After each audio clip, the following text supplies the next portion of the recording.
ออนซ่อนเป็ดไข่ทุกคนเป็ดไข่เลี้ยงธรรมชาตินะเป็ดไข่อารมณ์ดีเลี้ยงอยู่สวนมะพร้าวซากิกเองเด้อทุกคนเด้อความแตกต่างเนาะระหว่างเลี้ยงอยู่บ้านกับอยู่สวนเนาะตัวที่เลี้ยงอยู่สวนนี้จะบอกข้อดีเลยเนาะเพราะว่าเพิ่นใหญ่ไหวอารมณ์ดีเนาะแล้วก็ให้ไข่เฮานี่แบบก็ไหวในเมื่อห่างกายเพิ่นมีโครงห่างที่ดีเนาะอารมณ์ดีมันก็จะเกิดให้ช่วงเวลาที่ออกไข่หันไหวทุกคนเนาะธรรมดา4 เดือนเนาะหลังจากเป็น4 เดือนมันจะไข่นะ4 เดือน6 เดือนเนาะถ้าอยู่บ้านบางเทื่อ4 เดือน5 เดือนก็ยังบ่ไข่ก็มีเนาะบางครั้งนะเพราะว่าเพิ่นอารมณ์บ่ดีเนาะแล้วก็ใหญ่บ่เต็มที่ยังเนาะไข่ก็จะเป็นไข่น้อยๆน้อยยังแต่ว่ามาเบิ่งตัวที่เลี้ยงอยู่ส่วนเห่านี้แล้วมันแบบก็ยังบ่ทันไข่นะหอบนี้เนาะติดตามไปนำกันแต่ว่าเพิ่นใหญ่ไวแหงทุกคนเพิ่นใหญ่ไวแหงในเมื่อห่างกายเพิ่นใหญ่ยังใหญ่สินะคาดว่ามันจะออกไข่ไวๆแล้วก็หน่วยไข่จะสมบูรณ์กลัว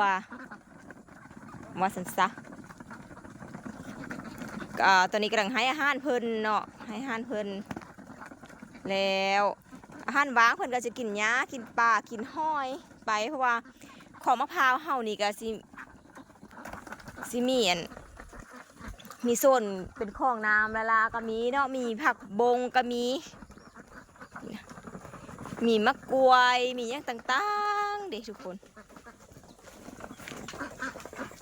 สวงเป็ดไข่อารมณ์ดีเนาะนี่นะเลี้ยงเป็ดไข่อารมณ์ดีแผนการเฮากับบ้าทุกคนเดี๋ยวแผนการเฮาก็จะเลี้ยงไล่นะแต่เฮาก็เลี้ยงคือละน้อยไปก่อนเห็นบ่สักกี่ชาไปเบิ่งป่าเด้อว่าเป็นยังเป็ดจึงใหญ่ไหวเห็นบ่เห็นลูกปลาบ่เห็นบ่ทุกคนนี่เห็นบ่ลูกทั้งกินทั้งลูกปลาทั้งกินห้อยกินยังกระหน้าประการของมะพร้าวเนาะส่วนนั้นก็จะเป็นกำลังปล่อยน้ำหุ่นมะพร้าวอยู่เนาะเพราะเขาต้อน้ำไม่ว่าสันซะ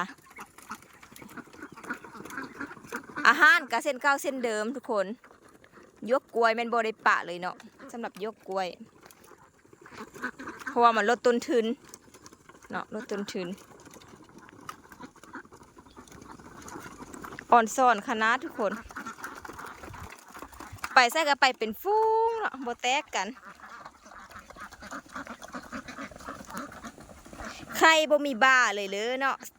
เฮานี่เลี้ยงอยู่ที่บ้านมาก่อนเนาะ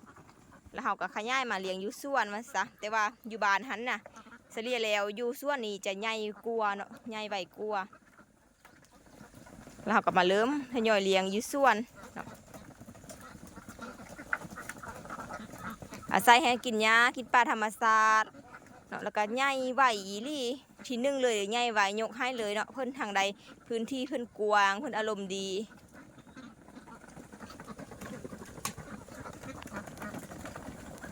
อ่อนสอนแข็งแรงดีทุกคนอีกบดนก็จะไข่แหละ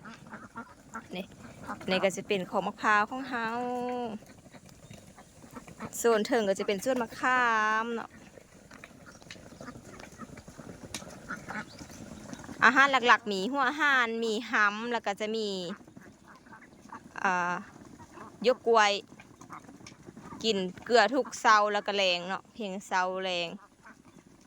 หอนยามกินเพื่อนก็จะมาโหลดเนาะถ้าเพื่อนมันกลายไปได้ไล่เพื่อนก็จะซอก